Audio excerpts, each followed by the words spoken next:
Assalamualaikum and good evening everyone. My name is Muhammad Izzuddin bin Muhammad Anwar, but you guys can call me Din. I'm a student in Polytechnic Ungku Omar, and the course that I study in is Diploma in Digital Technology. In today's video, I'm going to tell you guys how to add more RAM to your laptop. Before I begin, there are a few things that I need to mention first. The first thing that we need is a small Phillips screwdriver. Now this is better if you have the one that has a magnetic tip. The second one is the RAM itself. Now there are two more things that I highly recommend you guys to use. The first one is a container like a cup or a bowl to store all of our screws. Now the second thing is a prying tool. Now the prying tool will help us to open the backplate of the laptop itself. Secondly is about safety and cautious notice. The first thing that we must not do this on a surface that has static, because static can easily destroy our laptop's part.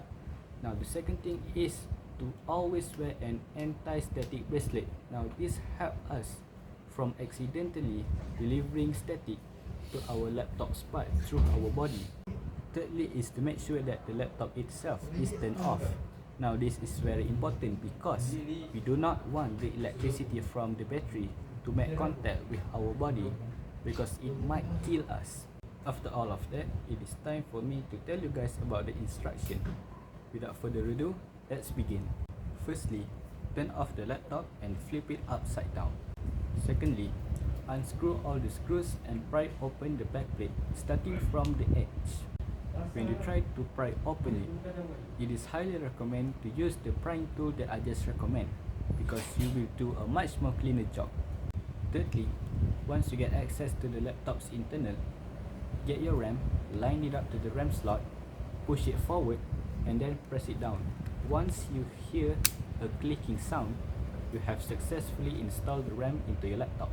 Fourthly, to finish this job, install back your backplate and screw all the screws back to its place. Fifthly, turn the laptop upside down again to its normal position, and then you need to turn it on. Lastly, once your laptop has turned on, you need to open Windows tab and search control panel, and then you need to open it.